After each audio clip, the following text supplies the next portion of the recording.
Sveiciens visiem Divāna ekspertu podcastu klausītājiem. Esam atgriezušies pēc ilgākas pauzītes. Neizdevās mums, diemžēl, Cīrihē iecerētais ieraksts. Šodien esam kopā jums 7. jūnijā, un kā ierasts, Rudolfs Punksniņš. Un Reinis Bušmans. Sveiki visiem! Jā, nu ko, šodien jāparunā mums būs par pagājušo pasaules čempionātu hokejā. Ir šādi tādi jaunumi tur notikuši. Tātad, pasaules čempionāts ir beidzies, un līdz ar to mums ir jāprunā, kas ir noticies, kas bija labs, kas bija slikts, kur vēl jāpiestrādā un tā tālāk. Tad, protams, NHL, NBA un gaidāmais FIFA pasaules kausa futbolā.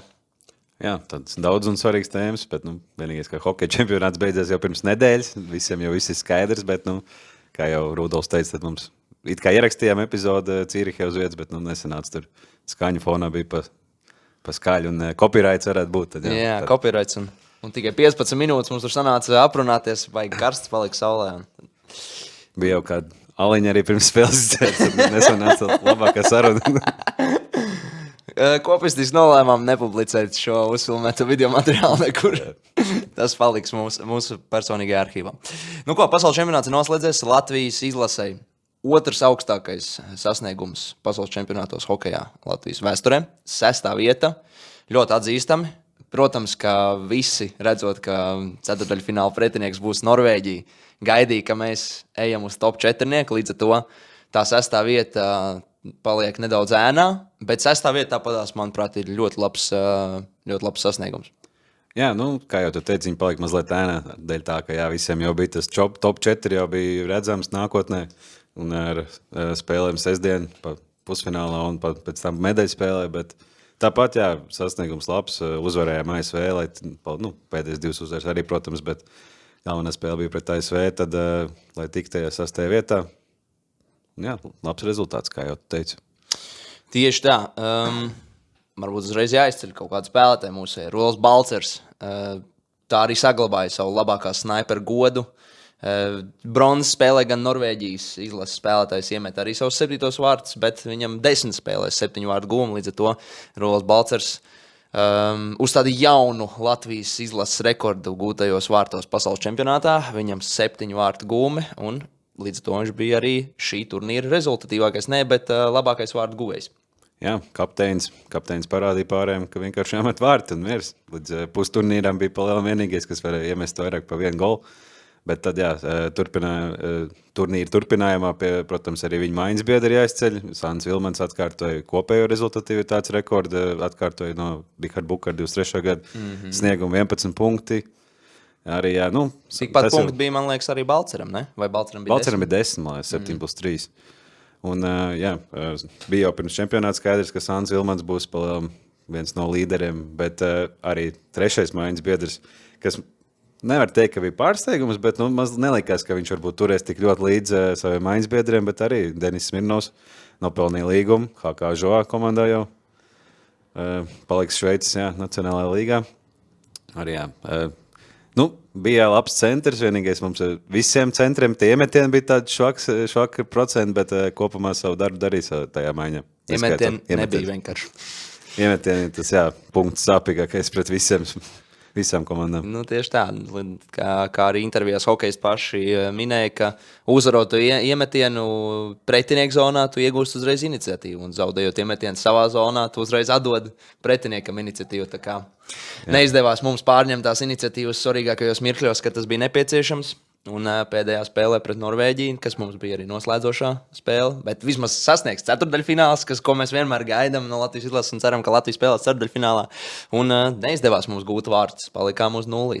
Jā, un tad, protams, arī paliekot pie tā, ka sasniedzām ceturtdaļfinālu, tad viens no galvenajiem faktoriem bija Kristers Gudļevskis pievienot spēlētājs. 100%. Kā arī vairāk minēja valstsvienības spēlētāji, ka principā NHL vārdsargs. Nebūtu viņš varbūt tik vecs, tad visticamākais jau nākamajā sezonā atrastos otrpus okeānam, bet... Edmontons Oilers varbūt tas. Jā, bet es kaut kad arī klausījos Face-offā jau hype, ka varētu braukt uz NHL, bet te kaut kā viens no, es neceru, kurš no Face-off dalībniekiem teica, ka tomēr viņi jau ņems labāk savus sistēmas, jaunos vārdsargus savādāk, kādi jēga ņemt tos jaunos komandā un pēc tam vienkārši paņemt no Eiropas 30, cik drīz 2 gadi. 3-2, man liekas, viņam, jā. Vārdsargi, jā. Bet jā, viņš ir pierādījis it kā jau vairākām sezonām ar 2 labākā vārdsarga Dela godiem, ka varētu it kā tikt otrpus okeānam, bet, nākotnē rādīs. Varbūt, ka kaut kāds pārsteigums notiek. Varbūt, jā. Kas to lai zina? Edmunds Oilers izdomā, ka risk it for a biscuit paņem 32-gadīgu Dela 2-kārtai MVP vārdsargu Kristaru Gudļevsku uz 1 sezonu un beigās uzvar. Un Konors Makdeivids pēc tam bučo Kristaram rokas un kājasargas. Jā, vēl viens Stanley Kausa ieguvējs Latvijā tad būtu. Jā, nebūtu slikti. Bet ko es gribēju? Es gribēju izcelt to, ka kopumā man vispār patika, kā tās maiņas sadalījās, arī pēc Eduarda Tralmaka pievienošanās. Un ka visas 4 maiņas īstenībā bija konkurētspējīgas savā starpā. Ceturtajai maiņai gan tika dot mazāks spēles laiks, krietni mazāks. Bet man liekas, ka tad, kad viņi bija laukumā, nebija tāda sajūta, ka ak, nē, ceturtā maiņa laukumā. Tur bija drīzāk tāds, ka viņi iznāca to enerģiju, to, ko ceturtajai maiņai tieši vajag, un es būtu gribējis viņus vairāk redzēt laukumā. Un no ceturtās maiņas es tieši gribētu izcelt Oskaru Lapīnis, kas man nedaudz atgādināja tādu Ronalda ķēniņa tipu spēlētāju, kurš nesās pa laukumu, visur iet ar enerģiju, ātrumā, mēģina kaut kur kādam tā teikt, pabraukt zem ādas un pakaitināt tos spēlētājus un pakavēt to ripiņu vairāk pretinieku zonā. Jā, varēja mazliet redzēt, ka meistarība trūkst viņiem, ka uzbrukuma zonā viņi vienkārši to ripu nevarēja pieturēt tik ilgi, bet aizsardzībā, jā, viņi tik līdzi izņemot, protams, pret Somiju un pret Šveici, bet pārējās spēlēs nevarētu teikt, ka baigi krist acīs, ka viņi tur aizsardzībā iekrīt un uzreiz rodās baigie momenti. Tā kā jā, kopumā var teikt, ka viņas varēja varbūt palaist vairāk, bet to jau teicu, ka tagad arī ir vairāk tie power break, un pēc power break, protams, uzreiz tika atpūtināt pirmā maiņa, un uzreiz, protams, lieka maiņa, kur ir mums guvis tik daudz punktus. Protams, tur bez variantiem jālaiž pirmais virknējums visu laiku laukumā, viņi kopā gan arī 30 punktus savāc pat čempionātu, kas liekas diezgan seriāli, skatoties uz iepriekšējo Latvijas turnīru rezultativitāti un spēlētāji tieši individuāla rezultativitāti. Un arī interesanti tas, ka nebija pat tik daudz punktiem aizsargiem, piemēram, ka būtu vienam aizsargam un 2 no 3 uzbrucējiem, bet viņš visu laiku bija visiem 3 uzbrucējiem. Viss trīs samainījās vienkārši, kurš gūst vārds un kurš padod, kur piespēl. Kopumā, cik tu iedod par šo čempionātu atzīmīt? Kopumā, ka ekspektācijas nebija tik augstas, es pat teiktu, ka varat dot 8, -2, jā, par to, ka varēja arī, Norvēģija beigās dabūja 3. vietu, bet varējām būt augstāk, vienmēr ir kur pielikt tā viena atzīme, un tad varēja zaudējums Norvēģijai to. Bet kopumā, jā, kopš Tralmaka ierašanās ļoti varēja redzēt, kā izlase ir saspēlējusies. Mierīgi, protams, tie pretinieki 2 nebija tie stiprākie, bet mums vienmēr pret tiem pretiniekiem ir grūts spēles. Un tās spēles bija ļoti pārsteidzošas, tādas pārliecinošas, un tās uzvaras tik liels, tur bija vienkārši baudāms hokejs. Tur bija tā, ka es apsēdos dīvainā, un es pat negaidīju, ka mēs te varētu zaudēt. Vispār necik, jau pat spēles sākumā. Pat ja mēs ielaistu pirmie vārtus. Vienīgais moments reāli 2 spēlēs, kad es sabijos mazliet, bija tā, ka Vilmeņa to noraidījumu skatījās atkārtojumā vai neiedos 5+20. Jo tad izjūka pilnībā atkal viss uzbrukums mums. Un potenciāli diskvalifikācija uz nākamo maču, tad vispār, jā.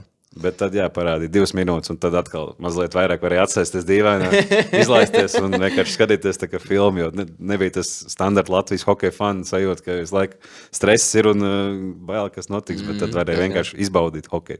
Jā. Sandim Vilmenim arī brīnišķīgi skaists vārdu gums pret Ungāriju. Mazākumā apspēlēja viņš 3 Ungārs. Tie tur palika tā kā sēdz miet uz vietas, neko nesaprat, kas notiek, un tāpat arī sastinga vārdsargs vārtos, nesabrāzdams, kur ielidoja Ripa, bet Ripa tieši vārta augšējā devītniekā. Un arī Floridas Panthers uzreiz ietvītoja x.com platformā Sandi, ko tu dari vai kaut kā tam līdzīgi. Un tā kā prieks redzēt, Zāns Vilmans ļoti krīt acīs ar to tieši no savu augsto meistarību un varēja redzēt, ka viņš ir no augstāk līmeņa spēlētājs nekā pārējie. Jā, vispirms es gribēju teikt, ka bija arī retītojuši viņi, man liekas, video no tiesneša kameras, kur bija tiesnesis skaties to momentu. Wow! Šogad īstenībā daudz tiesnešu moments, it kā jābūt neitrālam tam tiesnesim, bet ir tāda, ka viņi komentē, tur Gudijam teica, good job, man, you're insane. Jā, tāds arī bija. Tāds moments. Un vēl par Vilmaņu, ka varēja teikt arī studijā, kad Arcābols, man liekas, minēja to, ka viņam vienmēr ir bijušas visas tās dotības, bet ir bijusi tā mīnus, ka nelien uz vārtiem, ka nav tas NHL, moments, kad viņš lien uzreiz uz vārtiem, bet tagad to var redzēt uzreiz, ka viņš iziet arī caur kājām palaiž un uzreiz griež, tā kā Tralmaks iekšā caur vārtiem, nevis caur aizvārtu. Viņš ir traumaks, neviens cits no mūsējiem tur baigi tā nelien. Nu, vēl Egli kaut kad šādi tad mēģina palīdz, bet, Sans Vilmans katrā otrā uzbrukumā gan drīz, man liekas, tur mēģina līst kaut kur uz to vārtu priekšu. Tā viņš arī dabūja 2 minūtes pa vārtsarga bloķēšanu. Jā, ietrēcas vārtsarga tur nones viņu. Man gan uzreiz, protams, ka kaislīgam līdzjutējiem likās kāds sakars, ka mums ir 2 minūšu noraidījums, bet, pēc tam tur arī studijā Ārts Ābols nedaudz tā teikt, piebremzēja visus karstasinīgos Latvijas fans, tā skaitā arī man, un pastāstīja, kā tad tur īsti ir. Jā. Harijam Vītoliņam līdz ar šo čempionātu noslēgšanos beidzās līgums. Ja tu būtu Aigars Kalvits, vai tu dotu Harijam Vītoliņam jaunu līgumu? Es dotu, jā, jo tāds treneris sastāvs, kā mums ir tagad ar Sandu Ozoliņu, Artūru ir, kurš gan šī turnīrā nebija, bet tik un tādām latviešu zvaigznēm tu augstāk nevar nekur atrast nekādas treneris. Lauris Dārziņš arī vēl. Un tagad meklēt atkal kaut kādu ārzemnieku. Varbūt pamainītos, būtu atkal tāds jauns vēsums komandā, bet es labāk paturēt. Protams, ja Harijs pats grib, bet jā, es labāk paturēt Hariju. Jau ir visi spēlētāji pieraduši pie viņa braukt, visiem ir skaidrs, kas katrā pavasarī būs. Latvieši runā latviski savā ģērbtuvē, ko arī basketbola izlasē toreiz pieminēja, ka tas ir daudz foršāk nekā loģiski, angliski. Atbrauc no kluba, kur tur runā angliski, it kā atbrauc Latvijas izlases un beigās tāpēc sēd un klausās angļu valodā. Jā, tad tie 2 mēneši, ko viņi pavada katru pavasaru kopā, tad, kā kurš spēlētājs, bet jā. Tad jā, es arī droši vien būtu par to, lai Harijs Vītoliņš paliek savā amatā, bet, ja Latvijas Hokeja federācija nolemj nepiedāvāt Harijam jaunu līgumu, tad es ļoti ceru, ka tas līgums tiek piedāvāts Artim Ābolam. Jo vai Harijs Vītoliņš, vai Arts Ābols. Es negribu redzēt nevienu citu treneru pie Latvijas izlases stūres. Jā, bet tad interesanti, kā paliek ar pārējiem treneriem, jo Arts Ābols, nezinu, jau nekad nav īsti pateikts, kāpēc viņš netika pagarināts pēc bronzas čempionāta. Es domāju, ka tas ir Harija Vītoliņa pirksts. Jā, bet vai varbūt ir kāds nesaskaņas ar pārējiem treneriem, bet skaidrs, ka noteikti Sansols, viņš noteikti saka nepaliek, tad, jo viņš teica, piekrīt tikai tāpēc, ka Harijs uzaicināja uz olimpiādu. Bet vispār viņš uz čempionātu arī paliek, bet es domāju, ka tad viņš nepaliek. Tie Soma aizsarga treneris gan jau arī nepaliek, tad būs pilnībā jauns treneris. Jā, Lauris Dārziņš, domāju, paliek. Potenciāli Kaspars Daugaņš tiek piesaistīts. Edgars Mazājs noteikti nevar tikt piesaistīts, ņemot vērā viņa izteikumus. Tur hokejs nevēlēsies braukt pie viņa, spēlēt izlasē. Tas gan, jā. Uzbalinskis nebrauks, Rodrigo Ābols nebrauks. Neviens nebrauks. Arts Ābols. Artim Ābolam būs jāizvēlas starp dēlu un Mazājski, kurš brauks uz izlasi.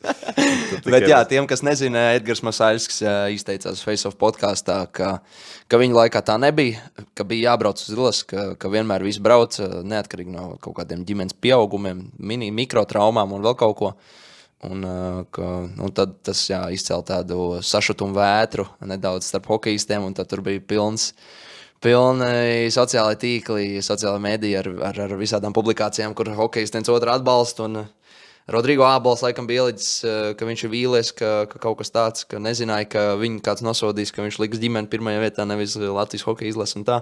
Bet, kaut kur savā ziņā varbūt es Edgaram Mazājskim piekrīt. Zin kā uz tām dzemdībām pirmā nedēļa, pirmās 2 nedēļas, bet, ja tas ir jau pusotrs mēnesis, 2 mēneši, tad, ko tā vairs? Tā kā, jau ir aprasts nedaudz ar to situāciju, ka tas bērns ir mājās. Jā, tur sākumā, laikam, Rodrigo sieva Paula ielika, viņai bija vārds, man liekas, Paula.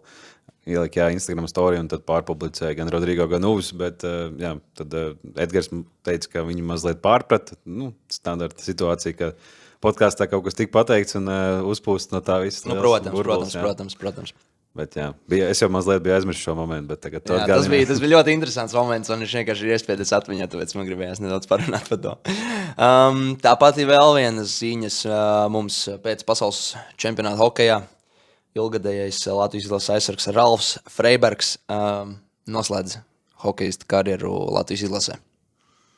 Kā to šāds lēmums? Nedaudz šokējuši. Man bija nedaudz šoks īsumā. Es negaidīju to tagad. Man arī bija mazliet šoks, un arī, cik es klausījos viņa podkāstā, tad viņš pats to nolēma tikai tagad atbraucot no čempionāta. Tas nebija sagatavots lēmums, tas bija tagad aprunājoties pēc čempionāta ģimeni.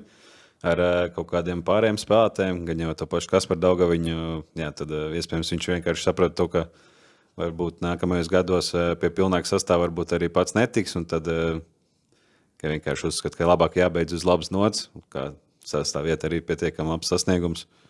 Pievērsīsies vairāk runāšanai gudrai, kā mēs to darām. Podkāstā. Jā.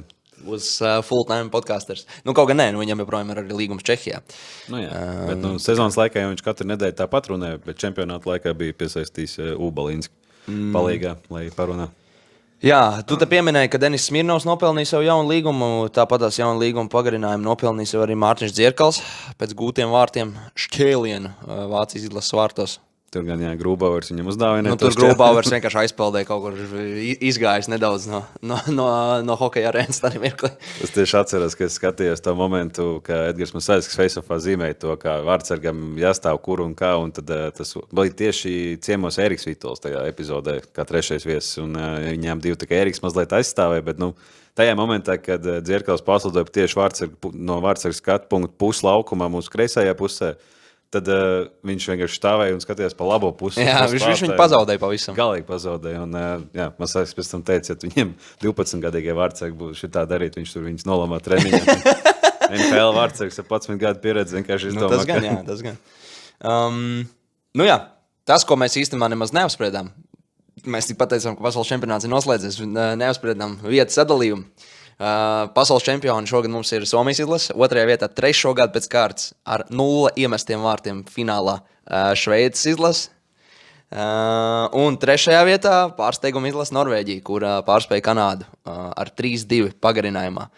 Tur gan viņi bija vadībā visu spēli 2-0, lielāko spēles daļu 2-0 viņi bija vadībā, un tad kanādieši pirms spēles beigām pusotras minūtes laikā, man liekas, iemet 2 gols, izlīdzināja 2-2, un tad jau man likās, ka viss Kanāda ir uz viļņu, un Norvēģijai nekas te vairs nespīd. Bet Norvēģija beigās, iemet vārds. Jā, Kanāda izlīdzināja 7 sekundes līdz beigām, tieši braucot mājās no Mazatīvas festivāla, skatījos mašīnā. Jā, tad likās, ka tieši tāpat kā tev, kā skaidrs te ir viss. Kanāda parādīja savu meistarību 3-3 hokejā, bet Norvēģija turpināja savu pārsteigumu čempionātu. Jau pirmo spēli pret Kanādu nospēlēja arī neizšķirt. Viņi zaudēja pagarinājumā. Redz, te ātriebās, otrādi, pagarinājumā uzvarēja. Un Šveices izlase arī zaudēja pagarinājumā pēc Helēnijus metiena. Jā. Helēnijus iemet, vārtu augšējā stūrī. Šveicē kaut kā interesanti, jo kurais turnīrs, kad viņiem vārta attiecība ir vienkārši graujoša, viss regulārās 7 spēles vienkārši brauc pārējām komandām pāri, izņemot to 1-2 spēles pret otru grupas favorītu. Un pārējos play-off spēlēs arī 6-0 pret Norvēģiju, kur tieši bija tā komanda, ko visi domāja, ka varētu pacīnīties, bet kārtējo reizi finālā atkal it kā momenti bija. 5-3 vairākums otrā perioda sākumā vienkārši vispār bez nekā, jo tur saspēlējoties, pēkšņi pazūd Šveices lieliskais vairākums, tur vairākas piespēles vienkārši aizsarga nujā. Jā, tur vispār bija ārprāts. Nekas nenotika vispār vairākumā, un tad, kaut kas trešā periodā gan vairs neatceros, kas tur īsti notika. Pašās beigās Šveicē bija, man liekas, ka bija vairāk momentu, 2 pat arī gūt vārdus, bet Šveice varēja arī pirmajās 10 sekundēs pagarinājumā jau beigt spēli, jo tur Pulju Jarvi, man liekas, iemet pa vārtu stabu. Norībināja uzreiz pirmajā uzbrukumā, un es domāju, ne jau nopienā pirmo metienu, gan arī tur zina apmēram. Man kā 2 štangas pat bija Pulju Jarvi, un pēc tam bija vēl vienreiz. Varbūt, iespējams, jā.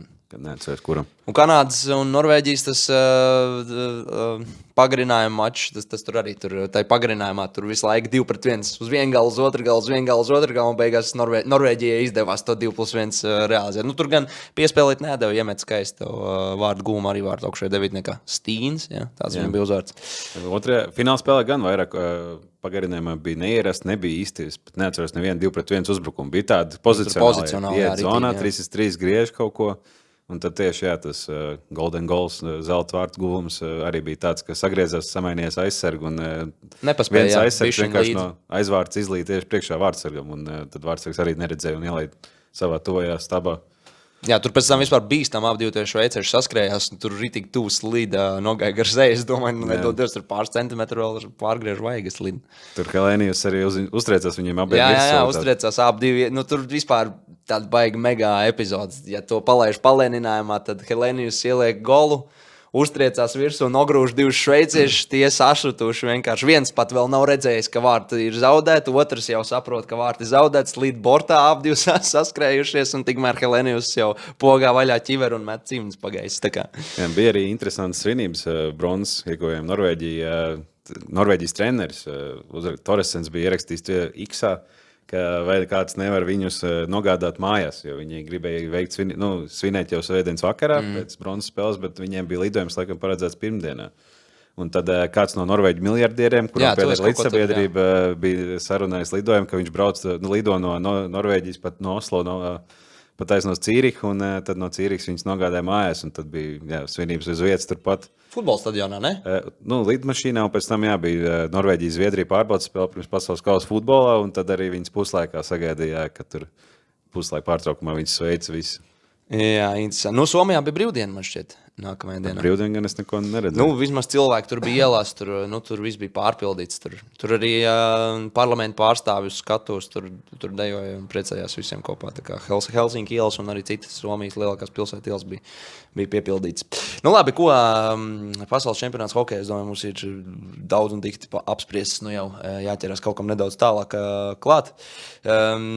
Mēs zinām savus provizoriskos pretiniekus nākamā gada pasaules čempionātā, un mēs potenciāli varētu spēlēt A apakšgrupā, kura būs Diseldorfā. Ja? Jā, tur gan vakar man teica viens no mūsu klausītājiem, Aleksandrs, ka ir jau it kā skaidrs, ka Diseldorfā, bet es nekādu confirmation vēl neesmu redzējis, jo bija kā paredzēts, ka Vācijas izlase spēlē Mannheimā, un Vācijas izlase sev samainīja mūsu grupā.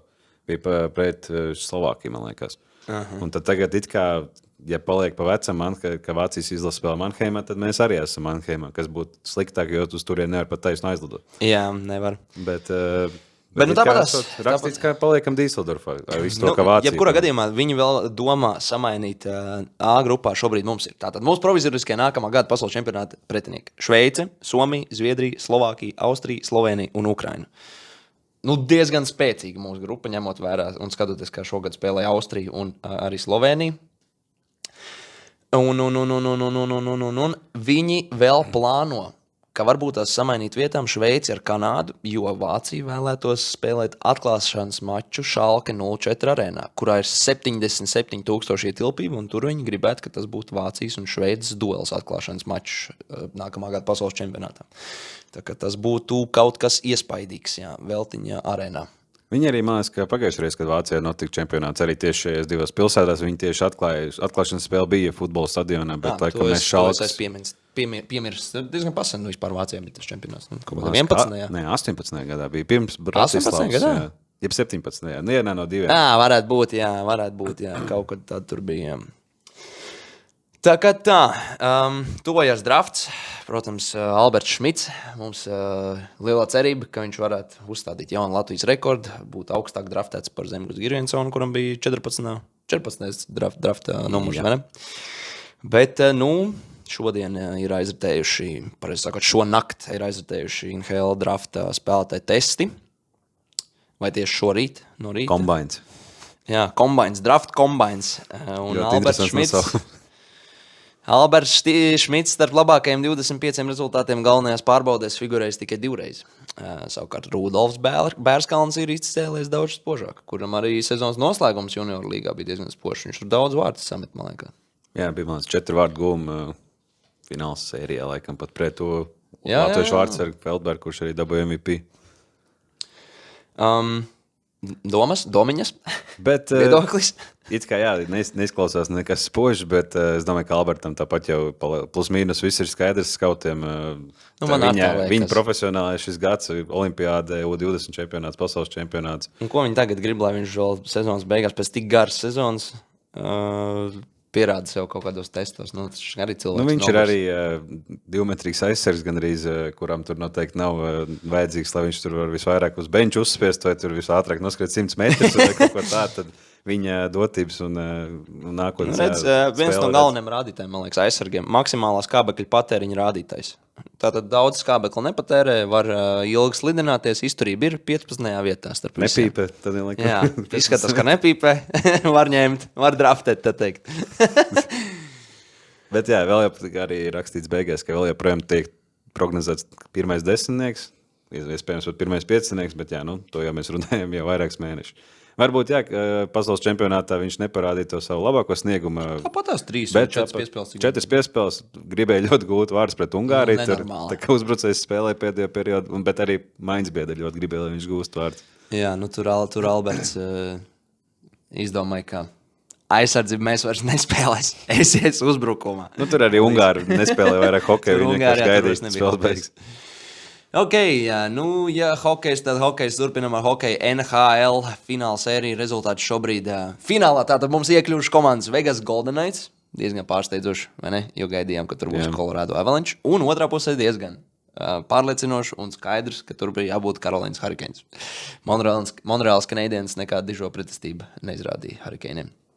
Un mums jau ir aizvadīts 3 spēles pirmās, un šobrīd sērijā rezultāts 2-1 par labu Vegas Golden Knights, kas ir absolūts man liels pārsteigums. Pirmkārt, es viņus te nemaz neredzēju šajā finālā, un otrkārt, viņi tur iekļuva, un es domāju, tad Carolīnas Hurricanes droši vien viņiem pārbrauks pāri. Bet tā gan redz, tas nenotiek. Un šonakt bija tieši spēle 3, kurā Vegas Golden Knights izvirzījās vadībā 2. periodā. Iemeta 6 minūšu laikā 4 vārtus, 4-0. 3 no tiem Mičam Marneram. Jā, 3 no tiem Mičam Marneram. Viņš skatījās highlights, viņš varēja iemest vēl vismaz 3 vārtus, jo viņam bija rekur aizmests garām sodmetiens 3. periodā. Bija izgājieni 2, man liekas, 1-1, kur viņš vēl nevarēja iemest, bet neiemet. Carolīnas Hurricanes sāk hokeju spēlēt tikai 3. periodā, no 7. minūtes, cik es saprotu.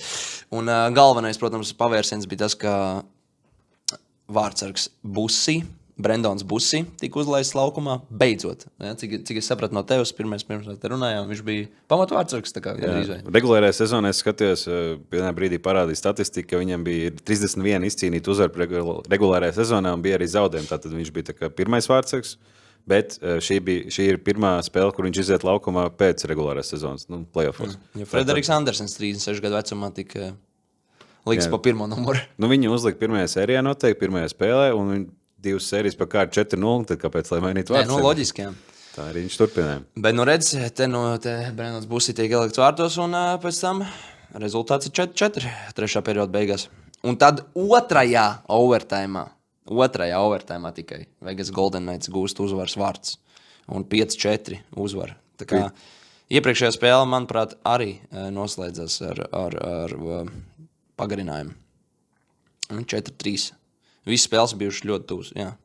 Overtājumā 4-3 uzvarēja Carolīnas Hurricanes. Un pirmajā spēlē Vegas Golden Knights arī 5-4. Tāds pats tā kā pēdējais rezultāts. Tad nelādējās bišķiņ internets, bet tūlīt paskatīsimies. Tieši otrās spēles beigās. Te gan 3 periodos. Otrās spēles beigās tieši komentētājs klausījos tos highlightos, tika minēts, ka pirmā Karolīnas maiņa ar Aho, tur, kas viņiem vēl bija, Sleivins, un kas tur vēl, ka viņi vispār neredzam šī sērija un arī iepriekšējās sērijas beigās, arī Īlers, un ka vairākums, kurš bija ļoti labs visu laiku Karolīnai, vispār arī netiek izmantots, bet tad tieši otrās spēles overtājumā Īlers iemet overtājumā golu. Tad viņi atgriezās. Un trešajā spēlē kaut kādas punktiņas tur savāca, tā kā arī pirmā maiņa viņiem sāka spēlēt. Jordans Stāls arī joprojām spēlē hokeju. Tas arī pārsteidzoši diezgan 37 gados, kur viņam jau sezona iet. Anks arī. Anks, jā, Galiks Anks, 37 gadi, crazy. Tad pa cik esam Ziemeļamerikā, es domāju, pa hokeju mums te vairs nav ko pieminēt. Vienīgais prediction. Kurš te galā kļūs par NHL čempionu, Reini? Laikam jau tad jāturpina, ka Vegas tomēr. Visu laiku es teicu, ka tā būs Colorado Avalanche, un viņus, diemžēl, 0-4 pazemoja Vegas. Tur gan notraumēs vairāk atslēgas spēlētāji Avalanche komandai, bet tāpat bez tiem jau būtu jāspēj kaut kādu pretestību parādīt, bet Vegas viņus diezgan pārliecinoši uzvarēja. Un tad pēdējās spēles labākos momentus paskatoties, tad tur bija vēl ļoti daudz momentu, kur varēja gūt vārdus. Kā es minēju, jau tad pats Mičs Marners varēja rezultatīvākais šī playoff spēlētājs vispār. Wow. Pirms šīs spēles, jo viņš bija rezultatīvākais visas playoff spēlētājs. Tagad iemet 3 gols un atdodot nerezultatīvu piespēlē, viņš ir noteikti. Ja nemaldos, tad vajadzētu būt 20 punktiem jau playoffos. Un tad liekas, ka to mēs varam pārbaudīt ātri. Jā. Bet, savādāk sanāk daudz faktus pateikt tāds, ko pēc tam mēs te tik minam kaut ko. Mēs te varam visu pārbaudīt uzreiz uz vietas. Bet mēs vismaz pārbaudām, vai mūs tiešām klausās kāds, jo tad, ja mēs pateikt muļķības, kā vienmēr es par Alī kaut kāds muļķības pasaku, un man pēc podkāsta ieklausās, tad vismaz zinām, ka kāds mūs tiešām klausās un izseko. Kas te notiek? Kur ir? Elite prospektos. Kur ir 28 punkti viņam ir playoffos. Mazliet vairāk nekā es teicu. 19 spēles, 28 punkti, jā. Normāli, spēlē hokeju nedaudz. Kārtējais hokejists, kurš aizejot no Toronto Maple Leafs, beidzot kaut ko izcīnīs. Tā izskatās. Paga, vēl nav zvanīts. Es teikšu, ka Karolīnas Hurricanes saņemsies un uzvarēs. Okay. Zin kā, lai ir interesanti nedaudz. Nebūs nekāds Golden Knights. Plus viņi pietiekami nesen uzvarējuši. Kurā gadā? 18. Tas ir 8 gadus atpakaļ pietiekami nesen. Jā, Karolīna bija tieši 20, laikam, gadu. 2006. vai 2007. 20 gadus, man liekas, ka es dzirdēju tādu faktu, tad 2006. uzvarēja. Tajā gadā spēlēja joprojām arī Jordan Stāls, man liekas. Jā, vai arī viņam brālis. Pirmā sezona varbūt. Jā, vai viņam brālis spēlēja tur. Bet arī, man liekas, Karolīnas Hurricanes, man liekas, visu mūžu spēlējis Karolīnas Hurricanes. To mēs arī varam ātri pārbaudīt. Tīri tā interesēja paskatīties Jordan Stāla. Kas arī interesanti par Vegas Golden Knights, ka viņi neilgi pirms playoff sākšanās nomainīja treneri. To es nemaz nezināju. Viņiem bija jau, to arī Face-offā stāstīja, ka bija komanda izskatījās, ka vairs nespēlē. Viņi arī iegāja kā viena no nekā augstākie, ne top 4, man liekas, playoffos, regulārās sezonas. Un jā, tad neilgi pirms sezonas beigām tika ielikts, izkrīt no galvas tas vārds, bet ļoti zināms treneris. Var ierakstīt, kurš tas ir. Viņš arī Elva trenēja. Tāds īpatnējs treneris, kurš... Tortorella? Jā, Džons Tortorella. Daudz stāst par viņu dzirdēt. Jā. Un tad, ka bija jau sezonas beigās pie vecā trenera, ka varēja redzēt, ka ne Aikals, ne Vārners, ka tāda arī personības komandā, ka viņš negrib spēlēt pa lielam. Bet ienākot jauniem trenerim, viss ir sapurināti, izskatās pārliecinoši sniegumu vairākas sērijās un finālā 2-1 vadībā. Daudz ir pastrādāts ar jostas, tā teikt, ģērbtuves, jā. Sadots pa dibē. Bija kaut kāds, man liekas, ka viņš bija Columbus Blue Jackets Elva treneris, tad viņš bija atņēmis telefonu spēlētājiem ģērbtuves. Viņš ir traks, jā, Džeks. Tur tāds PSRS laika kaut kāds treneris. Ar riepam trenējās? Kalēt vēl krievs. Un Kandavs, jā, mirstošos treniņu nometnes. Bet, jā, pārbaudīja ātri par Jordan Stālu. Nē, viņš 2010. gadā sākā spēlēt Pittsburghs Penguins. Man liekas, viņam ir vecāks brālis Eriks Stāls, kurš gan ir bijis Karolīnas Hurricanes pārstāvs. Jā. Tieši tā. Labi. Pārējiem tad pie cita sporta veida, kas Ziemeļamerikā arī ļoti populārs un visā pasaulē ļoti populārs. Nacionālā basketbola asociācija, jeb NBA. Tur arī fināls ir sācies. Oklahoma City Thunder nav finālā. Es atkārtu šoreiz visiem tiem, kas nedzirdēja, nav finālā Oklahoma City Thunder. Tā vietā ir San Antonio Spurs. Viņi izdarīja galveno uzdevumu, kas bija jāizdara šajā vasarā, pavasarī. Izmet ārā Oklahoma City Thunder no fināliem. Un prieks redzēt, ka divas komandas, kas iepriekšējos gados varbūt nav tik veiksmīgi aizvadījušas savus sezonas, šogad satiekās finālā. Šaurots Varņukam, jā, ka 7. spēlē mazatīvas laikā tika zaudēts. Un, ka es palīdzējām netika finālā, tad īstenībā diezgan mierīgi čatos, nekā daudz Varņuks netika apcelts. Jā. Šī fakta dēļ, bet jā. Kaut kā palaists garām tas NBA playoffs. Tas izslidēja no rokam nedaudz. Jā, pat cik hokejs un futbols vēl tuvojas, tad tā basketbols palicis novārtā. Tā kā es daudz nevaru komentēt par šo. Jā, San Antonio Spurs abas spēles ir iesākuši labi. Tīpaši pirmo ceturdaļu. Viņi, tā teikt, spēles sākums viņiem ir labs. Bet viņi nespēja to spēli novest līdz galam, un līdz ar to beigās vienmēr tas rezultāts izvērsā, beigās. Pirmās divas spēles ir bijušas, un pirmās divas spēles ir uzvarējuši New York Knicks. Daudz, tā teikt, uzņemās Viktors Vembaņāmā, viņš met arī pēdējos spēļu metienus, protams, viņš ir galvenā zvaigzne San Antonio Spurs un galvenais līderis. Varbūt šobrīd, kaut kur, negribās tā teikt, nedavelk, jā, jo viņš jau tāpat jau savā... Cik viņam tur tie gadi, es nemaz nezinu. Nav 20? Jā, pārbaudā, bet viņš jau tāpatās ir augsts līmeņa spēlētājs un tā kā, gatava zvaigzne. Un 24. gads, 22 gadi viņam ir. Nu jā, un New York Knicks atkal padodas. Jēlens Bransons, nedaudz pieredzējušāks spēlētājs, kurš ir, redz, New York Knicks līderis, arī uzņemās daudz un iet garām un met pustālas metiens un trīspunktnieks un vispārējo, kas nepieciešams komandai. Nu, jā, es teikšu, ka San Antonio Spurs 1 spēle uzvarēs, bet New York Knicks 4-1 paņem šo fināla sēriju. Tagad sērija būs Madison Square Garden. Tagad nākamās 2 spēles būs Madison Square Gardenā, nu tur būs ārprāts. Tā New York tiks noslaucīta no zemes virsmas, ja New York Knicks uzvarēs. 52 gadi nav viņi uzvarējuši. Būs kaut kas līdzīgs kā Parīzi uzvarot Champions League, kad tur pēc tam pilsētā terorakts. Mums par Champions League arī būs jāparunā, jā. Bet tur jau New Yorks Knicks, un starp citu arī NHL, man interesanti, es nebiju piefiksējis šo, ka viņi taisa watch party savās mājas arēnās. Viņi laiž iekšā cilvēkus un uz tablo rāda spēli, gan NBA, gan NHL. Es to futbolā tikai arī biju redzējis, jā, ka jā. Runājot par fināla sēriju, tad es novēlu New York Knicks uzvaru. Es gribu redzēt to haosu, kas notiks Ņujorkā. Starp citu, visur tiek ziņots, ka Ņujorkā pirmā pusgada laikā visi noziedzības līmeņa rādītāji ir samazinājušies pa vairākiem procentiem, un visu to noveļ uz New York Knicks veiksmīgo sezonu, un Jēlens Bransons tiek likts augstākā godā nekā Batmans. Tiek teikts, ka viņš ir izdarījis pāris sezonu laikā vairāk New Yorkas labā nekā Batmans visu savas karjeras laikā Gotemā. Varbūt, ka Jēlens Bransons būs nākamais New Yorkas mēris, tad? Iespējams, jā. Ne, ja viņš kandidēt, es domāju, ka viņš tik ievēlēts tur bez variantiem.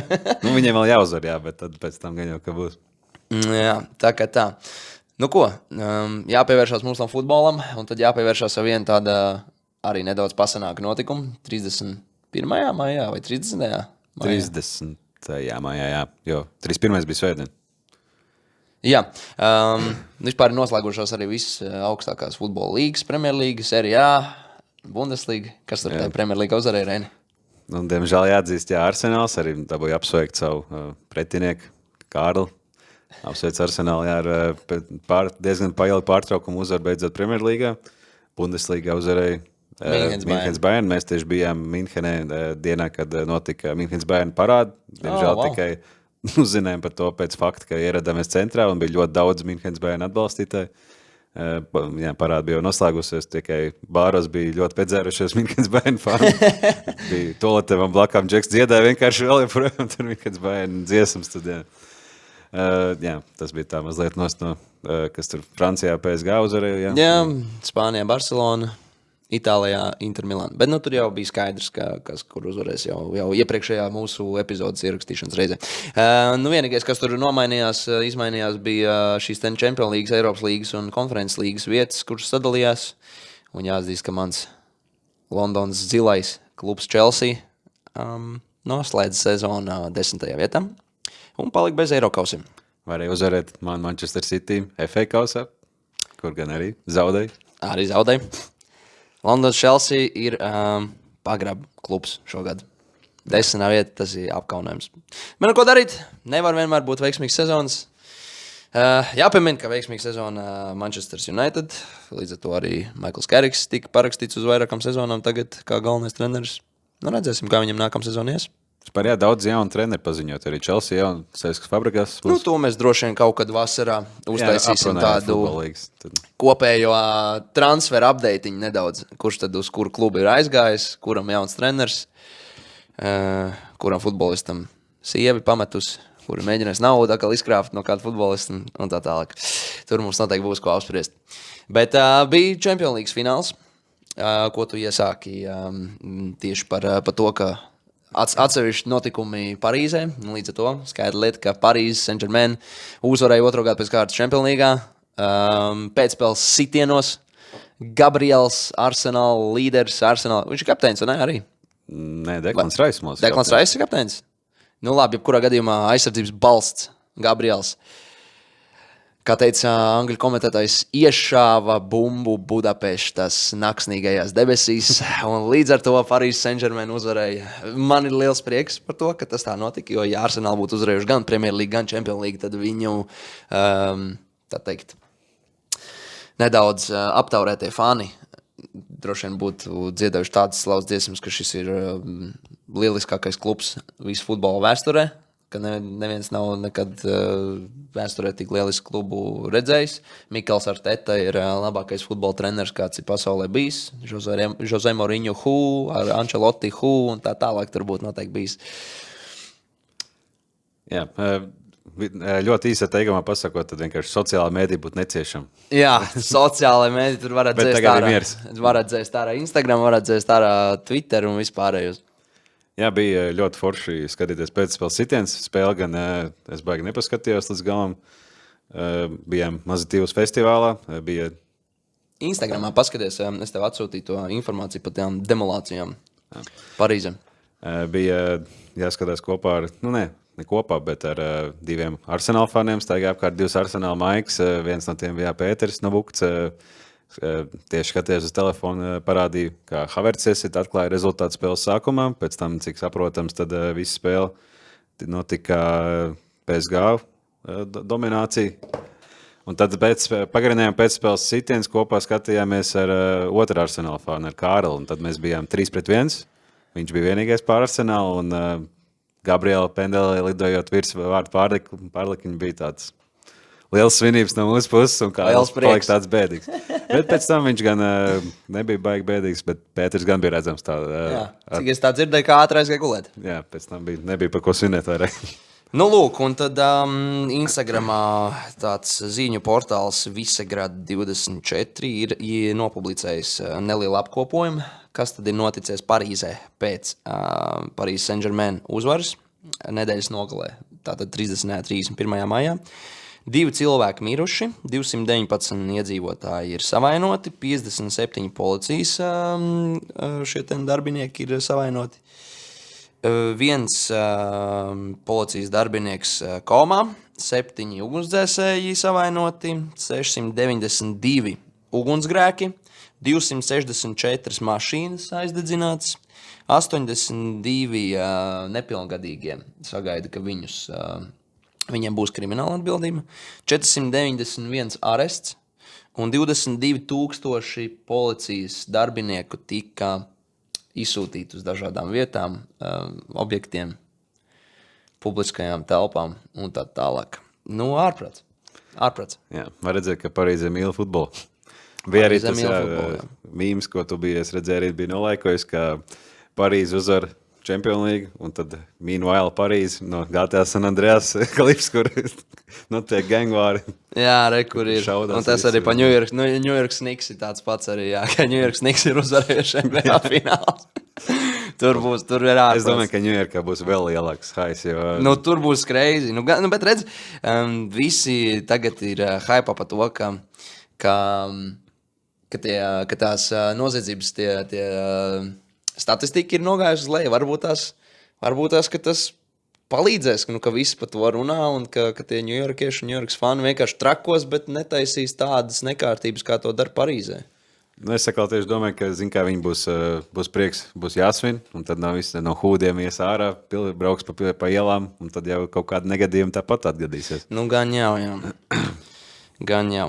Kaut gan, vēl jāpiemina arī pa basketbolu, ka lētākā biļete uz Spurs un Knicks trešo spēli Madison Square Gardenā 11,580 ASV dolāru. Jā, tur bija rakstīts, ka tā ir visdārgākā biļete laikam vēsturē, bet es kaut ko redzēju, ka tā nav nopirkta, bet ka kāds bija ielicis uz pasaules kausa futbolā fināla biļeti pa 11 vai 10 miljoniem pārdoties. Ka vienkārši tas biļets jau tā trūks, ka tur ir tāds cenas pacelts. Viņām arī tas ceņiks nenormālākais ir te pasaules kausā. Tur arī bija 4,000 kaut kāda lētākā biļete uz fināla vai uz pusfināla. Un tā mēs dabiski esam ieplūduši pasaules kausa tēmā. Starp citu, arī es tev esmu sūtījis kaut ko par pasaules kausu, un pirmais, es domāju, ka jāparunā mums būs par bumbu. Par bumbu, tur gan ir par laukumu, bet arī bumba ir ļoti interesanti šogad. Pēc katras spēles bumba būs jāuzlādē. Tas čips iekšā vai kāpēc? Jā, viņi ir uzlādējumi futbola bumba. Tūlītās es apskatīšos ātri, kur mums te internetā kaut kur ir atrodams gan jau pa pasaules kausa bumbu. Jā, kamēr tu Viņām meklē, iekšā, saki. kamēr tu meklē, bija tas tieši video, ko tu man liki parādīt. Parādīja, ka Senegāls spēlētāji trenējoties ieraudzīja to, ka bumba ļoti slikti atlec no zāles. Tur tieši klipā redzams, ka viņi principā neatlec, kas ir ļoti interesanti, jo tomēr futbola bumba cieta uzpumpēt ļoti labi atlec. Tātad segums ir vai nu slikts, vai nu Vai nu segums, vai nu bumba, jā. Es kaut kur redzēju tādu bildi, kur tai bumbai ir izņemts tā kā vidus ārā, ne vidus ārā, bet tā kā noņemts vāciņš. Un es domāju, kas tas pa mākslīgā intelekta radīta bildi. Izrādās reāli viņi jālādē katru reizi. Tātad, preses relīzē Adidas ir pavēstījuši, ka bumba ir 500 Hz un šis čips iekšā, kas mēra visu kaut ko. Un sūta datus uz vāra sistēmu. Un tas noteiks pieskāriens, lai varētu vieglāk noteikt aizmugures stāvokli, spēli ar roku un citus incidentus. Un katru reizi pēc spēles tā bumba būs jāuzlādē. Tas ir, man tas liekas jau pārāk daudz. Tas ir tāds, game is gone. Amerika ienāk ar savām visādām inovācijām. Arī es redzēju, ka varēšot skatīties varas vai bija stūrsitiens. Jā, vai bija zeltainā kartīte. To es tev arī, man liekas, kaut kur sūtīju, ne? Es meklēju tagad, es neredzēju, bet es vienkārši pats atcerējos. Bet īstenībā tas, no vienas puses tas būs atkal, visi var heiteri no tās runās, ka būs pārāk daudz atkal jāskatās visu kaut kas, bet no otras puses tā ir svarīga lieta, ja piemēram spēles beigās nav bijis stūrsitiens un pēc tam no tās stūrsitiens. Jā, tā mēs piekrīt, ka tas vārs var vairāk kaut ko paskatīties. Viņu varēs atcelt arī dzeltenās kartiņas. Tur nebūs tā, ka tikai tagad var, kā bija iepriekš, ka ja iedod sarkano, tad var aiziet un tā kā pārbaudīt, vai tiešām bija sarkano, var pārmainīt uz dzelteno.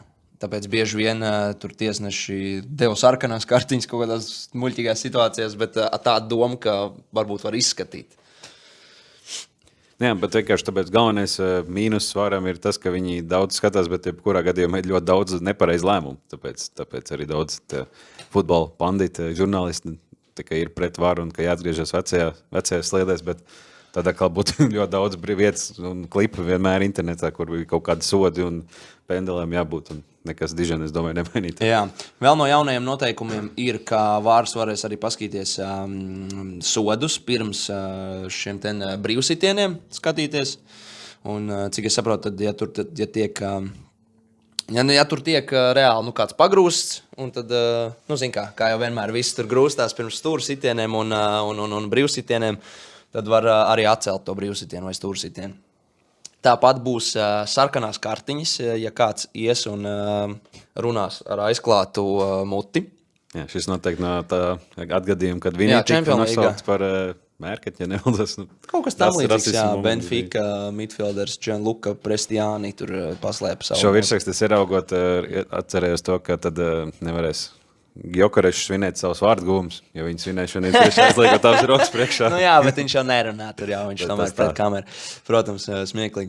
Un tāpat tās komanda tiks diskvalificēta, ja viņi aizies prom no laukuma. Tas atkal no Āfrikas kausa, nāciju kausa rezultātā, kur Senegāla devās uz ģērbtuvēm un pēc tam nāca apakaļ izspēlēt to maču. Tā kā interesanti visādi atgadījumi šogad bijuši, līdz ar ko pieņemt jauni noteikumi. Tāpat tās arī nevarēs būt taktiski timeouti. Šo gan es neesmu izpētījis. Tas ir par šiem ka laukumā izskrien mediķi. Ja laukumā izskrien mediķi, tad uzreiz tam spēlētājiem jāiet malā kopā mediķiem. Tur nevar nekur vārtīties ilgi, viņiem jāpamēt ātri laukums. Viņš arī atgriezties nevar. Jā, tur bija jāgaida minūte bizmaz, jā. Tā kā viņš ir sadakterēs, tad viņam vesela minūte ir jāgaida. Bet bija vēl kaut kas interesants, man liekas, tad šī rakstā viss nebija. Atgriezt ir tie... 10 sekundžu maiņa. Tev ir 10 sekundēs jāpaspēj nomainīties, ja tu parādies kā spēlētājs, kuram jāmainās. Ja nē, tur tas spēlētājs netiek laists laukumā, un viņi spēlē mazākumā kaut kādu laiku. Kur te bija? Bija arī atgriezti ūdens pārtraukumi vairāk, jo solās ļoti karsts vasara būt Amerikā, un tomēr spēles notiek arī Meksikā, Floridā, Losandželosā, Kalifornijā, Teksasā, visos karstajos laikos, un tad vēl par šo es arī redzēju vairākas klipus, kur Anglijas izlases trenējās, un visi spēlētāji ir pārsvīduši un guļ uz zemes un nevar izturēt. Un Tad bija vairāk komentāri, ka kam Tuhels viņus gatavo tagad Dienvidu Floridā, ja viņiem spēles ir kaut kur ziemeļu augšējos galos un vēlos vakaros, kad īsti nebūs nemaz tik karsts, bet viņš tagad ietu gatavo karam palielam. Arī Norvēģijas spēlētāji bija redzami, ka vienkārši visi īsajos šortiņos tikai trenējās un pārsvīt guļ uz zemes un nevar izturēt to karstumu.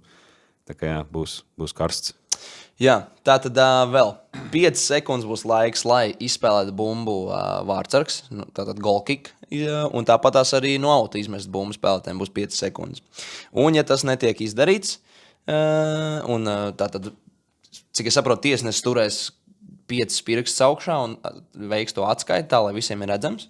Un ja pēc 5 sekundēm netiek izmests auts vai izdarīts atsitiens no vārtiem, tad pretinieku komandai tiek piešķirts stūrsitiens. Šī inovācija gan man ļoti patīk, jo Premjerlīgā šogad bija statistikas saskaitīts tāda, ka vislēlākā bija Arsenāla tā laika veistošanas komanda, kur vienkārši šauts met tur 20 sekundes un stūrsitien bija viņa galvenais ierocis. Tad ļoti ilgi gatavojoties reāli trešdaļa vismaz spēles, ja ne pat vairāk tiek pavadīt vienkārši spēlētājiem skraidot apkārt un gaidot, kad bumba tiks iemest no auta. Rekā, ja tas spēlētājs nepaspēja nomainīties 10 sekundžu laikā, tad tas spēlētājs, kuram jānāk laukumā, viņš stāvēs laukuma malā līdz brīdim, kad būs nākamā pauze spēlē. Tātad spēles laikā viņš netiek ielaists spēlē, un viņam jāgaida nākamā pauze, un tai pauzei obligāti jābūt pēc 1 minūtes. Tātad vesela minūte pretinieku komandai ir tā kā advantage neliels spēlēt 11-10. Arī interesanti, kaut kas hokeja atgādina, vairākums, ka būs vairākums izspēles, varbūt parādīsies futbolā. Tas laikam ir arī viss, nekas vairāk te tāds nav. Bet, jebkurā gadījumā, tas jau ir pietiekami daudz jaunas lietas. Redzēsim, kā tie spēlētāji apradīs šo, jo, to kapteiņu runāšanu tur diezgan bija ok. Aprada diezgan ātri, ka kapteinis tikai drīkst iet runāt ar tiesnesi. Tāpat tās jau redz tās situācijas, ka joprojām tie spēlētāji lien virsū tam tiesnesim, bet tas vairāk ir tā, ka laikam iedots, tas noteikums izdomāts par labu tiesnešiem, ka viņi var neatbildēt vienkārši tiem pāriem spēlētājiem. Viņi nemaz nerunā, viņi saka, ka iesaka kapteiņiem runāt divatā un sauc tos kapteiņus malā. Daudz jaunas lietas, jā. Jā, es tev vēl vienu tur lietu sūtīju par pirmsspēles procedūrām. Tātad nebūs kā parasti spēlētāji netiks izvesti un nostādīti priekšā pret skatītājiem, pret kamerām. Tur viņi nedziedās himnas, viņi tiks izvesti laukuma centrā, aiz viņiem cilvēki izstieps pa puslaukumu valstu karogus, un viņi tā kā stāvēs aplī, un stāvot viņiem tai aplī vai pusaplī, tur tad skanēs tā himna, viņi stāvēs laukuma centrā. Spēlētāju vārds tiks nosaukt arī tieši tad, kad viņi tur stāvēs. Jā, un visi, nevis tikai 11, starta 11 iepazīstinās, bet visiem 20, cik tur viņi 4, 25, cik viņi tur ir. Es tagad neatceros precīzi. Es arī neatceros. Bet, jebkurā gadījumā visi tiks nosaukti un skatītājiem iepazīstināti. Un, protams, lielākais notikums, pa ko visi sašutuši, ka finālā būs taču halftime šovs. Šo es gribēju tieši teikt. Pastāsti, ko tu zini par halftime šovu? Es tieši šos postus, bet tas jau bija diezgan labi laika atpakaļ, kad tika paziņots, ka būs halftime šovs, un tad bija visi tie mīmi, ka, tas finālā puslaikā 0-4 zaudētājos, un vēl jāskatās, ka Niki Minaj tur tverko uz puslaika pārtraukumā. Vai kaut aizspējas, kaut kā viena no tām, jā. Un tad, bet man liekas, ka bija jau paziņots, ka Coldplay uzstāsies puslaika pārtraukumā. Būs, jā. Reāli Super Bowls futbolā. Coldplay būs iespējams kāda atkal pieķers, ka viņš savus darba kolēģis atrodas koncertā futbola finālā. Interesanti notikumi visādi bijuši. Jā. Amerikā ienāk ar saviem šovu elementiem.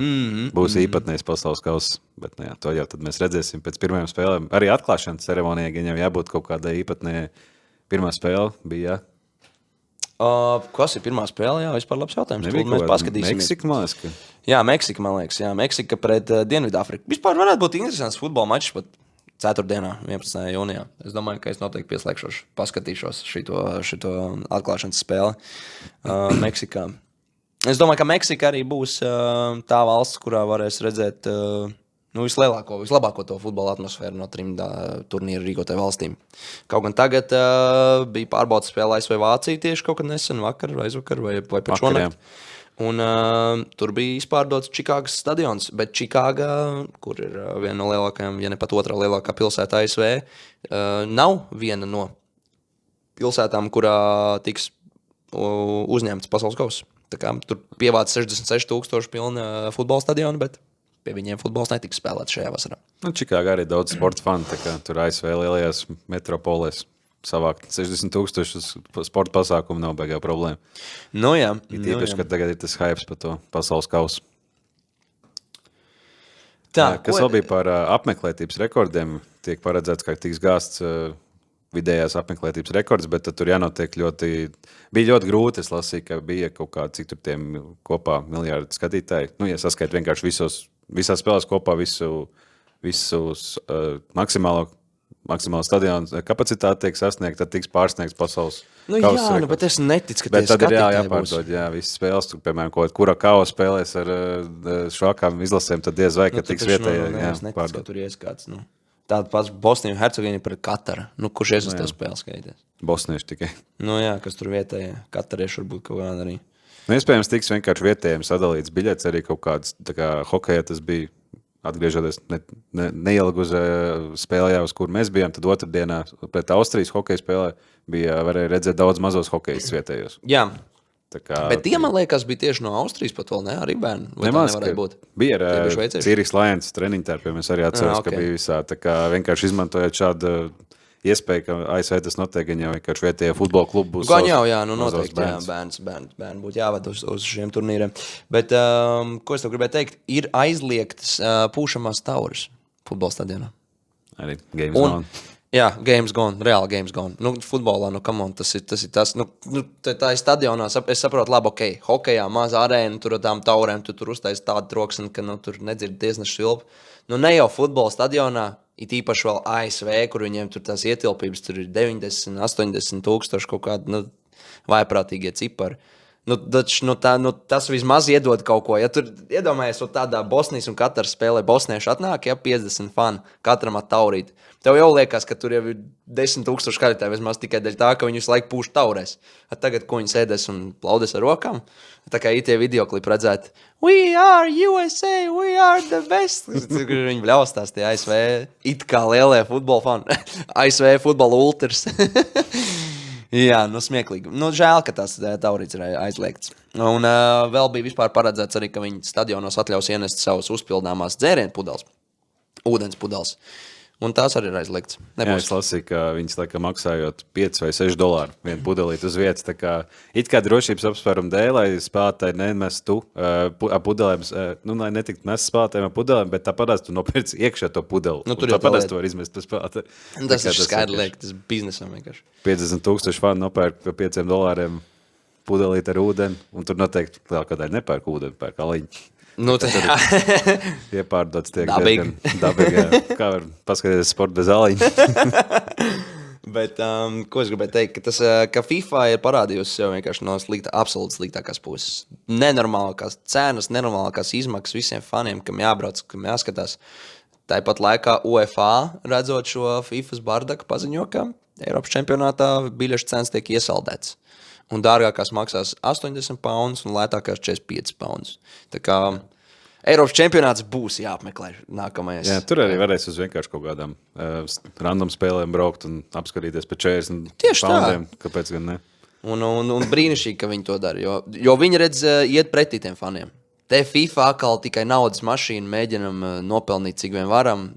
Tām pilsētām arī tur netiek uzlikt nekādi ierobežojumi, nekādas saistības. Tie tur katrs dar, kā viņi grib. Ņujorkā parastais šis metro līnija no Ņujorkas lidostas līdz Ņujorkas centram maksāja ikdienā $12, tagad uz čempionāta laika 150 tiek spekulēts, ka būs viens brauciens. Tur ir vaiprāts.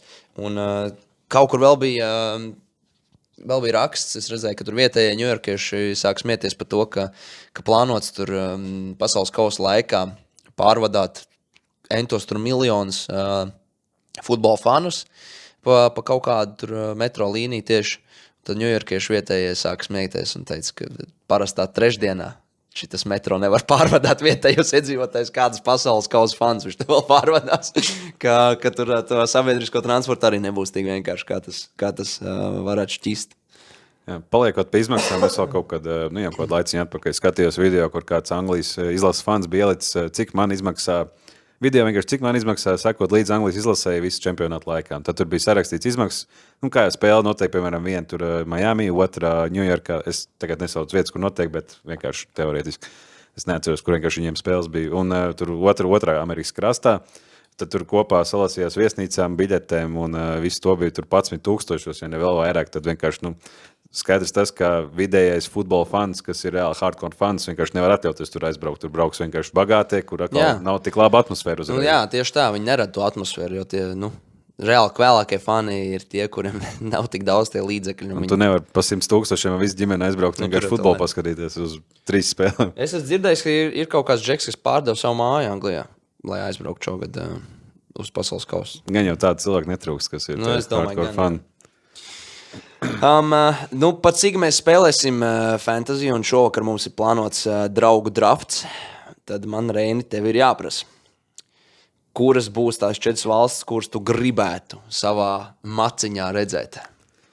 Pa 3 es jau biju izdomājis, ka mēs jau mēnesi atpakaļ Hernera dzimšanas dienā, mums bija mazs podcasts vietējais, ka apspriedām, kur būs tie favorīti, kas uzvarēs pasaules kausu, tad man tā būtu Francija, tad es pirmā vietā, tad es nedrīkst neņemt Angliju, tad otra ir Anglija, tad ir, protams, Portugāla, un tad es pat ceru, to nevar ilgi izdomāt, vai ņemt Spāniju vai kādu no Dienvidamerikas valstīm, jo tomēr būs ļoti karsts tur, un viņiem tā ir ikdiena.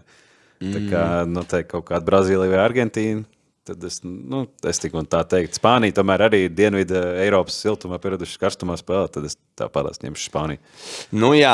Paga. Ņēmis vai neņēmis, to jau noteiks izvēle. Nē, te top 4 jau mēs tāpēc varējām. Nē, top 4 noteikti jā. Top 4 noteikti jā, bet... šis vairāk bija jautājums par to, kuras būs tās tavas komandas, kas tev būs. Bet, protams, to ir grūti paredzēt. Mums jānosauc vienkārši top 4. Tad, protams, Francija varētu tā būt. Es ļoti ceru, ka tā būs Portugāla. Kas man vēl te bija prātā? Es ļoti ceru, ka tā nebūs Argentīna. Es viņu tur negribu redzēt. Es arī nevienkārši. Jā. Līdz ar to, jāsaka, Spānija noteikti arī viens tāds liels favorīts. Tad Portugāla, Francija, Spānija un. Lai iet kaut kas tāds interesantāks. Es teikšu Urugvaju. Kāpēc gan ne? Urugvaju ir labs sastāvs. Es teikšu Urugvaju. Urugvaju atstājais Borta Suarez, ja? Jā, bet Luis Suarez nevar pakustēties. Tur bez ko viņš tur izdomā. Pēkšņi es nāks apakaļ. Taču nomierinies, tev jābeidz karjeru. Viņš vēl parakstīja jaunu līgumu ar Inter Miami tagad. Viņam ir jāpamat futbols, pirms futbols tev pamat. Jā, tur ir live the football before football lives you. Un pārmaiņas pēc es tev uzdošu jautājumu. Wow. Kur ir tavu turnīra melnais zirdziņš, jo Leo mums tas skandiņ jau kādu laiku, ka tā ir Turcija, kas ir tavu melnie zirdziņš. Es tev pastāstīšu tā.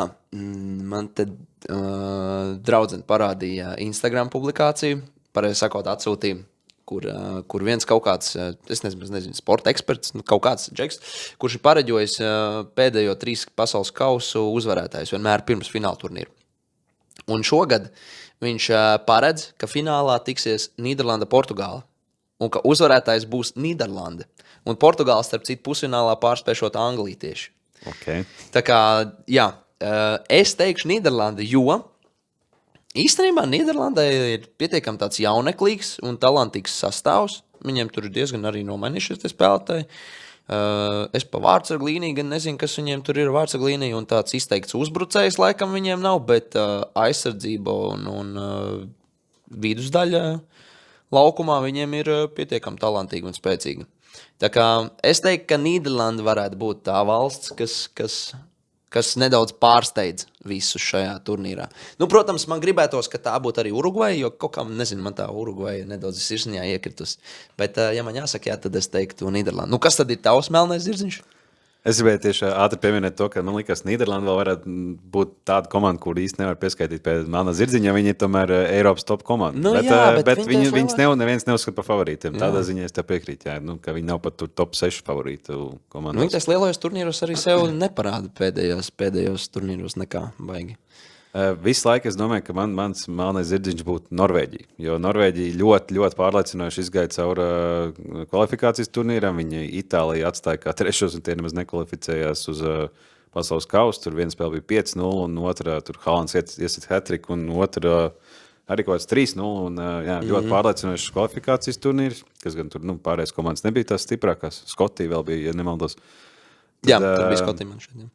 Tad man likās, ka viņi varētu būt. Viņiem tomēr arī visu laiku nebija tāds nekāds stiprais sastāvs, bet tomēr Haalands, Odegaards, Orlovs, kas Atletico visu laiku nāk uz maiņu un sit gols. Jā, tas tur uznāk un iemauc visu laiku. Oskars Bobs, bijušais Manchester City spēlētājs, bet viņš gan ir mazliet pieklus. It kā likās, būs tāds nākotnes potenciāls spēlētājs. Tas vispār pirmoreiz dzirdu. Viņi tur City fani sludināja, bet beigās viņa aiztreidoja uz Nottingham Forest vai kaut kur. Bet jā, ir tāds vienkārši labs kodols, cik ir Haalanda intervijās visās dzirdēts, ka izlasē viņiem ļoti gribas spēlēt, ka tur ir forša komanda. Un Norvēģija tomēr hokejā pārsteiguma izlasa, tad viņiem tāds uzmundrinošs parādīja valstī, ka kaut ko varam šogad. Jā, tas gan. Varbūt uz emocijām turpinās. Atceries, kas bija Latvijas izlases, kad dabūja bronzu, tad Latvijas basketbola čempioni, Latvijas pasaules kausā 5. vietu viņi dabūja. Pasaules kausā 5. vieta, tas gan. Īstenībā tev tāda interesanta teorija. Es pat varētu nedaudz kaut kur pievienoties, ka uz tā viļņa viņi tagad visi kopā sērfo tālāk. Bet viņiem gan problēma ir tā, es visu laiku šito aizmirstu, sakaipojoties, ka Norvēģija varētu būt labi, bet viņiem grupā ir Francija un Senegāla. Tā kā viņiem no grupas diezgan grūti būs iziet augstā vietā. Nevienīgi, bet tur būs pagrūti, būs jācīnās, bet arī labākās 3. vietu komandas tiek tālāk. Jā, bet problēma ir tā, ka uzreiz playoff pirmajās kārtās jau nāk uzreiz top izlases, kas... Tas gan, jā. Man teorija ļoti ātri arī izslēgt. Bet, zin kā, tos Norvēģis mēs neesam redzējuši tagad pēdējos gados nevienā lielā turnīrā. Eiropas čempionātā viņš bija. Viņi nebija, man liekas, jā. Tāpēc es saku vienkārši... Tā kā mēs pat nezinām, ko no viņiem sagaidīt. Tāpēc, jā, ir reāli tas populārākais melnais zirdziņš ir Turcija un Norvēģija. Tāpēc... Jā, tā var būt. Turcija arī pēc milzīga pārtraukuma ir atgriezusies pasaules kausā. Vispār jau ir arī paziņoti sastāvi lielākai daļai no izlasēm. Kas ir interesanti, es redzēju Instagramā, es tev arī nosūtīju to video par Kurakao izlases sastāvu, ka Džeks, viens futbola fans, bija pārskatījis, cik daudz spēlētāji šogad spēlē pasaules kausā, kuru dzimtā valsts ir cita nekā tā valsts, kuru viņi pārstāv. Un tur bija kaut kādi diezgan daudz, ap 200, 100 pār tiešām bija tie spēlētāji. Un viņš apskatīja un teica, ka Kurakao izlasē spēlē tikai viens Kurakaoietis, jo pārējie visi ir ar Nīderlandes pilsonību, jo Kurakao ir Nīderlandes karalistē. Tā kā Nīderlandes karalistes sastāvā, līdz ar to visiem Kurakao izlases spēlētājiem ir Nīderlandes pilsonība, un tā viņš to nosauc, ka tas ir īstenībā Nīderlandes plāns B šim pasaules kausam. Ja neizdodas lielā izlasē, tad viņi cer uz Kurakao izlasi, ka tie vismaz kaut ko sasniegs un varēs, tā teikt, piesavināties arī Nīderlandē kaut kāds panākums pasaules kausā. Kurakao varēja diezgan gudri izdarīt, vienkārši uztaisīt atklāto kaut kādu atlasu un ņemt vienkārši no Nīderlandes futbolistu un ātri iedot pilsonību. Un lai ir reāli Nīderlandē ar 2 izlasēm spēlēt. Bet jā, interesanti, mēs jau to minējām iepriekšējā epizodē, kur mēs apspriedām pasaules kausu, ka valsts 42,000 iedzīvotāji. Jā, pasaules kausā. Neiedomājam, kaut kas neiedomājams tiešām. Par cik iznākuši tie sastāvi, es gribēju tev prasīt, kā tevi apmierina Anglijas izlases sastāvs, jo diezgan daudz skaļi vārdi ir atstāti ārpus Anglijas sastāvu pieteikuma. Vai tu atceries? Kas pa vārdiem ir atstāti? Fodens, Trents, Palmers. Tu man to atsūti, jā, tad mēs tieši bijām kemperu ceļojumā hokejā, tad es tam tik ļoti nepievērsu uzmanību, bet tik un tā sociālās mēdījos bija Anglijas fani bija sašutumā, bet par Trentu es jau zināju, jo viņš netika paņemts pat uz pēdējiem 2 paplašinātajiem tiem logiem, izlašu logiem, kad viņiem jau nebija par ko spēlēt, jo kvalifikācija jau bija skaidrs, ka būs pasaules kausā. Bet viņš arī sev nav parādījis labākais. Viņš aizsargs. Vienīgais pienesums viņam ir kaut kur uzbrukumā. Viņš reāli, viņš nevar skaitīties kā right backs. Manās acīs viņš vispār nekad nav bijis aizsargs. Daudz saka to, ka viņš vienkārši spēlē gadījumā, kad Anglija vienkārši ir zaudēja 0-1, 0-2, viņi var izlaikt palikt laukumā, un viņš kā midfielders var tur lidināt tās savas precīzās piespēles iekšā. No aizsargs, jā, piekrīt, ka viņš nav nekāds labais. Par Fodenu, jā, arī tad sezonas sākums it kā bija labs, bet turpinājums bija diezgan pabriesmīgs. Arī viņš netika necik sākuma sastāvā, tikai pašās sezonas beigās, un tad jā, Tuhels laikam pieņēma, ka vienkārši jāņem tāds spēlētāji, kur viņa sastāvā bijuši visu šo gadu jau, jau 2 gandrīz. Tad jādod tiem priekšroka, un par Palmeru arī. Principā tas pats stāsts, ka tā sezona nav bijusi tā spožākā, un tad Palmeriks laiks nav sen bijis, jā. Tur būs karsts, tur nebūs vēsts Amerikā. Tad izdomāju, ka nav vērts koldu Palmeru ņemt, jā, pat cik tur būs silts. Bet tāpēc man nekāds īpašs sašutums nav. Tuhels spēlē tur to savu futbolu, un tad jau redzēsim nākamnedēļ, vai viņa apraks Anglijā, ne nākamnedēļ, bet nākamā mēnesi jau mēs zināsim, vai viņš vispār varēs atgriezties Anglijā pēc šādiem lēmumiem. Vai... Jā, iespējams jau pat šo mēnesi mēs to uzzināsim. Mēneša beigās redzēsim, kā Anglijas izlasēja izdosies pasaules kausa. Jā, pa Portugāles izlase arī, pats cik tā ir mana tāda izlase, kur es atbalstu, nekāda lielie pārsteigumi tur nebija, kur tika atstāti ārpus sastāvu, tā kā visi labākie spēlētāji ir ierindā. Protams, ekspektācijas ir, ka jāizcīna pasaules kausa. Droši vien tev tāds pašs par Anglijas izlasi. Jā, bet es arī piekrītu, ka Portugāla ir viens no favorītiem, un Ronaldo uz atvadām no izlases var aiziet kā galvenais varonis. Gan Portugālai šonakt, vai kad bija pārbaudas spēle, vai vakar naktī bija interesants atgadījums, ka Rafaels Leao tur boks cīņā piedalījies. Neredzēju? Nē. Bija...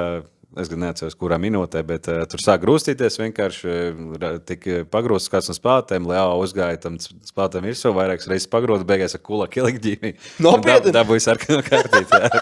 Nē, tādas nemaz neredzēju, palaidz garām es tādu. Kaut kā redzēju. Es tik redzēju, ka tur abām komandām bija sarkanās kārtītes iešķirts un viss. Jā, iedeva tam pa provokāciju, pēc tam Leao par to sitienu, laikam, jā. Bet nav nekas, noteikti pa pārbaudas spēli viņam nekāda diskābela neiedas, bet interesants atgadījums, jā. Jā, tas tiešām ir interesants atgadījums. Redz, te jau sāk Portugāles fani spekulēt, vai Cristiano Ronaldo būtu jāspēlē sākuma sastāvā. Jo, kad Cristiano Ronaldo tika nomainīts 46. minūtē, tad pēc tam komanda guva vārds. Ar viņa laukumā komanda neguva vārds. Tas jau ir ilgi laika, vai ka it kā daudz uzskat, ka bez Ronaldo ir Portugāla spēlē labāk. Bet redz, kā kurā mirklī Nācija līgā Ronaldo parādīja. Viņš reāli nokārtoja Portugālai to uzvaru pār Spāniju. Viņš bija galvenais varonis, kurš izlīdzināja rezultātu. Jā. Francijas izlase arī kā galvenā favorīta daudz mēs uzskatām, un tie zaudēja pārbaudas spēlē Kodivārai, jeb kā viņiem pareizi to Ivory Coast. Kodivāra, jā. Mums nav tas otrais tulkojums, viņiem bija Ivory Coast un Cote d'Ivoire arī. Latvijā viņi tiek dēvēti kā Cote d'Ivoire, jā. Pirmajā puslaikā ļoti spoži TikTokā man rādījās mans Manchester City pārstāvs Čerkī, ka viņš tur dancināja ar Olise kopā, tos aizsargs tā kā it kā pret bērndārzniekiem spēlēt, bet redz, ka rezultātā tik un tā zaudēja. Rezultāts nav pārāk spīdošs. Tā kā jā. Bet pārbaudas spēles jau bieži vien neparāda to, tāpatās neko īsti nenozīmē. Un es šaubos, ka tas ir baigi. Tagad Francija uzskata, ka kaut kas ir izmainījies, un viņi tāpatās nav galvenie favorīti. Nē, droši vien, ka nē. Vispār labs jautājums, kurš tiek uzskatīts par galveno favorītu šobrīd? Gan jau, ka Francija un Spānija droši vien. Francija bija pirmie ar 5 koeficientu, man es skatījos, gatavoties tam mūsu draftam. Fantasija bija, man liekas, ka otrajā vietā bija Spānija ar 6 kaut ko, un tad bija Anglija ar kaut kādiem tur 8, un tad aizgāja tur Brazīlija, Portugāle, un tālāk gan es vairs neatceros. Bet top 3 gan bija Francija, Spānija, Anglija. Jā, šī mājaslapā vairs nebija pieejams, jau vairs likums uz turnīru. Droši vien, kas tur cits, Argentīna vēl, Portugālē bija kaut kur koeficients 10, es redzēju, viņi bija tā kā 6. vai 7. tika uzskatīti. Arī pēc koeficients jau tiek noteikti veidots pēc tā, ka Spānija, Anglija bija pēdējais fināls Eiropas čempionātā, pēdējās spēles arī abiem Anglija izgāja no kvalifikācijas ar nevieniem neielaistiem vārtiem. Spānija arī pārliecinoši, un Francija pēdējā pasaules kausa finālā arī spēlēja.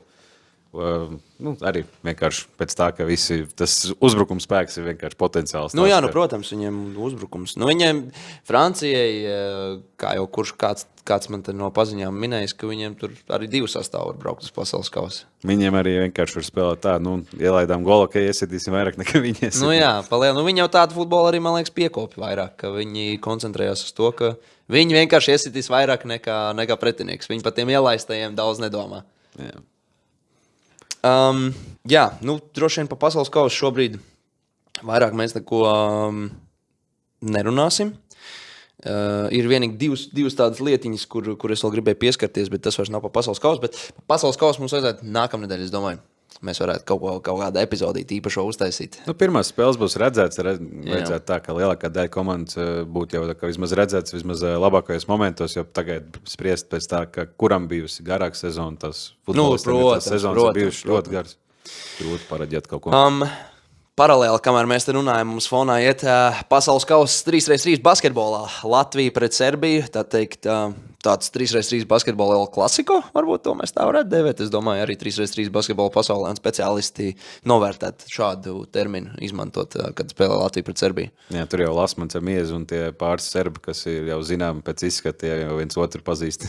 Jā, gan. Visu laiku viens pret otru spēlē. Un šobrīd rezultāts 9-9 pēc Naurmieža caurgājiena. Ceturdaļfināls šis vai pusfināls? Pusfināls. Vakardien bija spēle Latvija-Lietuva. Atriebāmies kārtīgi sadevām lejšiem, atriebāmies pa olimpiskajām spēlēm. Pārsteidzoši, pārliecinoši diezgan atrāvāmies spēles otrajā pusē. Atriebāmies arī pa futbolā zaudējumu. Tas gan Baltijas kausā pendeles Latvijas izlases 11 vilki, diemžēl negaudoja, vai tieši gaudoja sāpju dziesmas, nevis gaudoja uzvaras dziesmas. Tā kā mums te Džerīts mēdz ienākt iekšā podkastā. Jā, bet vēl viena lieta, kam es gribēju pieskarties, ir French Open tenis, Roland Garros.